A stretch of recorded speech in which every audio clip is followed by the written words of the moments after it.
WhiskyJason here, whiskey from the viewpoint of an American in Germany tasting rare and exotic whiskeys. Today I have a 23-year-old Allt-a-Bhainne or Allt-a-Bhainne.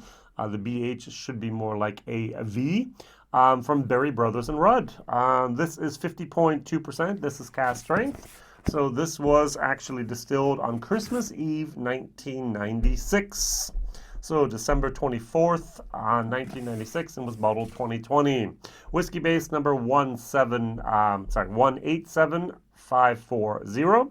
Now, the Distillery Allt-a-Bhainne actually means streams of milk. I don't know if that's a great name for a distillery or not, but who knows. And they actually started in 1975. So this was actually matured in an ex-bourbon cask, as we would say in, as Roy would say, a very quiet cask. I almost said a tired cask, but no, it's a very quiet cask. So this could be excellent. So before I move on, Allt-a-Bhainne is not a distillery I've talked about at all, I think, at least in English. And they actually produce between 30 and 50% of their juice is peated, which I did not know either, between 10 and 20 ppm. And they started in 1975. I'm just going to read from my yearbook here, and it says here, the distillery, whoops, everything's okay.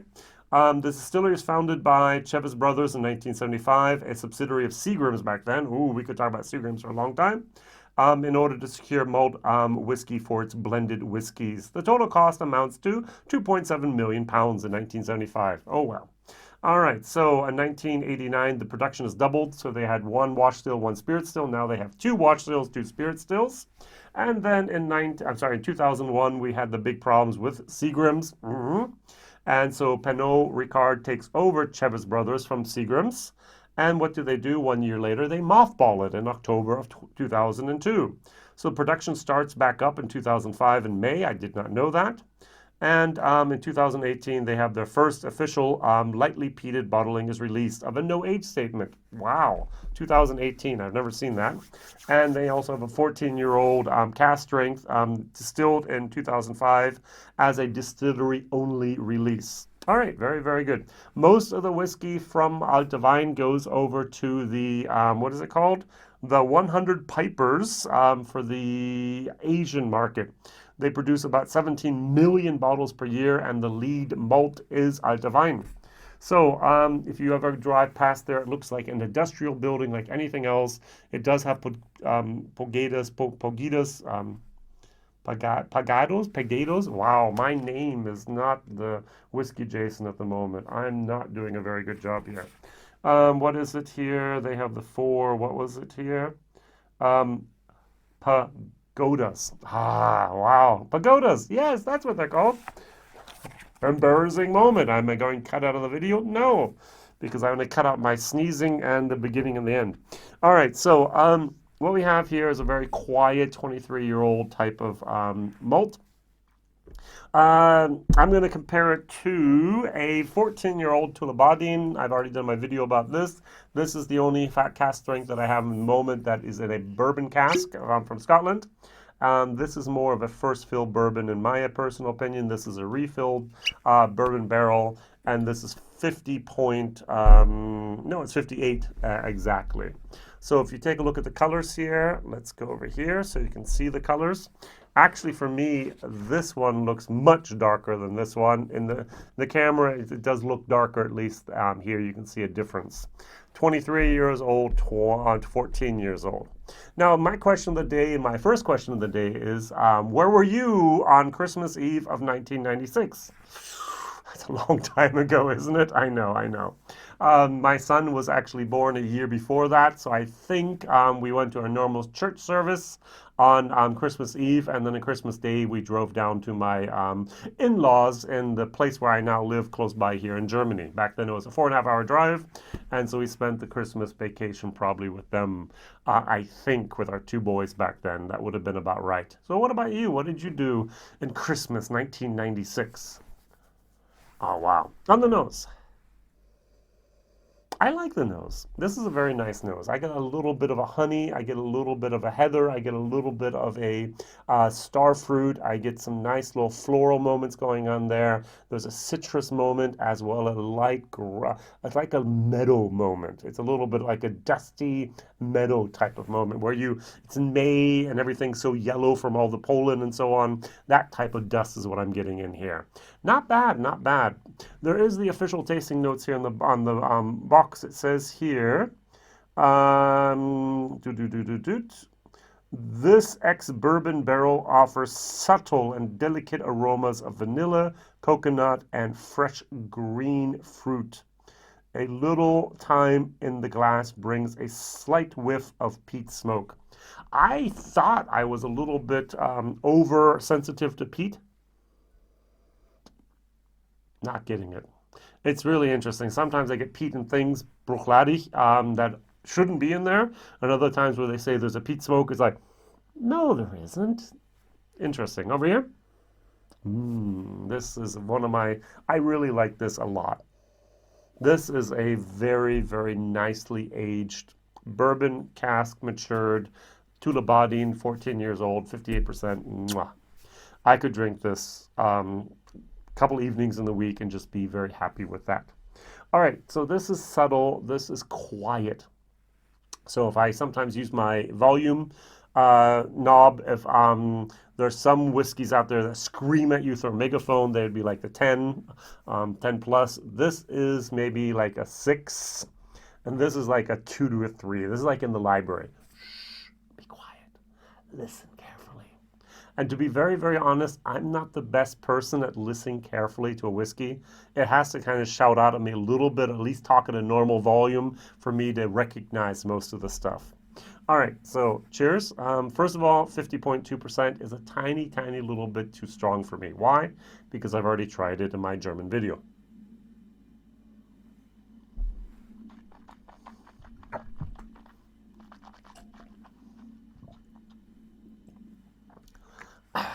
It gets a little bit of a heat in there. It gets a lot of a sawdusty, dry moment in there. The honey is at the very beginning disappears. It does reappear a little bit towards the end, but the whole time there's a dusty, woody type of moment. For me, the cask was not just quiet. It was a tiny, tiny little bit overtired as well. A tired cask, a tired wood, get some tannins, you get a little bit of bitterkeit. You're not doing exactly what you should be doing. So a good cask would be maybe a second fill bourbon hogshead or a second fill bourbon barrel, and just let it set for 23 years. A third fill might actually be too late and might not give exactly the aromas you want. A first fill bourbon might be too strong. You're getting too much of a wood moment. And so it's always a little bit of the experience of the master distiller, master blender, the warehouse manager that actually decides things like that, of what to do and how to fill up and which cask should we be using. Because don't forget, if I filled something up today and I waited 23 years to actually bottle it, I might not be here. All right, I'm pushing 75 then, and that's getting up there. It's not old, but it's getting up there. So I'm doing cash shares, and some people, Jason, would you be able to do an 18-year-old? It's like, no, I'm too old for that. I'm sorry. No, not going to do 18 years. I'm going to do 12, I'm going to do 8, I'm going to do 10, but 18, nope. Not what I'm planning on doing at the moment. Okay, the water helps a lot. The honey comes back. I get a little bit more of that floral star fruit moment. It's like a little bit of a pink grapefruit. It does have that acidity and the tartness in here.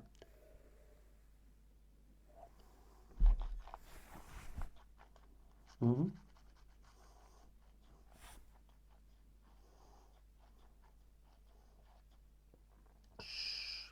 The whiskey is still sleeping. It's really, really quiet. It's very subtle. It's very, very delicate. It's good. I'm going to give it a C. Good.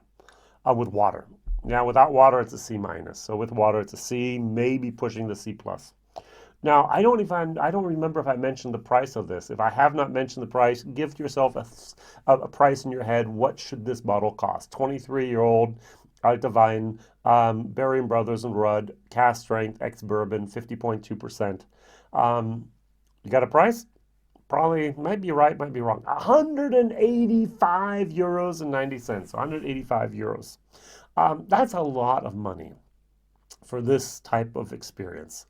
I might be willing to pay 85 euros, but there's a 1 in front of that 85. 185. That's just way too much, in my opinion. WhiskyJason, whiskey from the viewpoint of an American here over in Germany tasting rare and exotic whiskeys.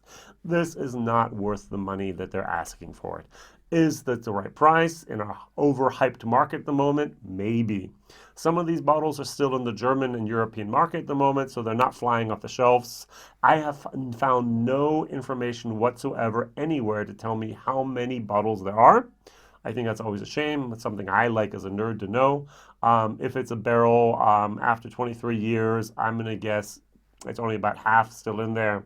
So from the 100 liters, divide by 7, you get maybe about 135, maybe 150 bottles max coming out of there.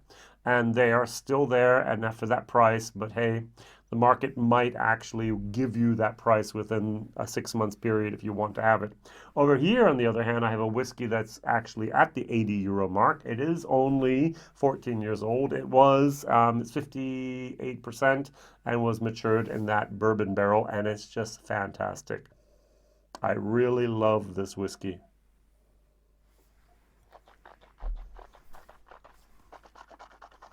Mm.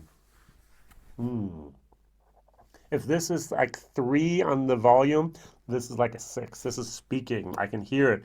I don't have to. It's like if someone took out the cotton from my ears, and now everything's no longer muffled and silent, but rather at the normal speaking range. Yummy. All right, so 2 questions. The first question was, of course, I forgot the first question, but the next question, what were you doing on Christmas Eve 1996? And the second question is, what other whiskeys can you recommend that are very quiet, that are very, very delicate, that do not shout or do not scream or do not even talk loudly? All right, if I go back to the thing here, it says, and I did not get this, so the delicate amount of vanilla, I did not get the coconut here. The palate is equally complex and understatement or understated, showing spiced apple, melon, shortbread, and a little mashed banana. A long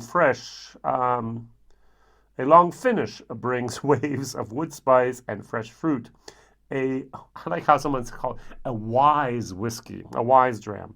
A wise, equally confident dram, reminding us that Scotch is about subtlety and complexity as much as brash peat monsters and opaque sherry bombs.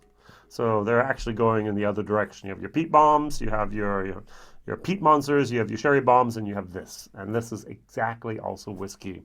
Unfortunately, 100 euros too much. I'm giving it actually a D- for value for money. Nope. If you've tried this, you're not going to miss it if you haven't tried it in your life. You're not going to go, oh, I wish I would have. Nope. No fear of missing out here at all. No FOMO. This is something that a few exclusive, knowledgeable people will try, and they might enjoy it. And the rest of us are like, okay, next. It's not something we need to take a look at that price tag.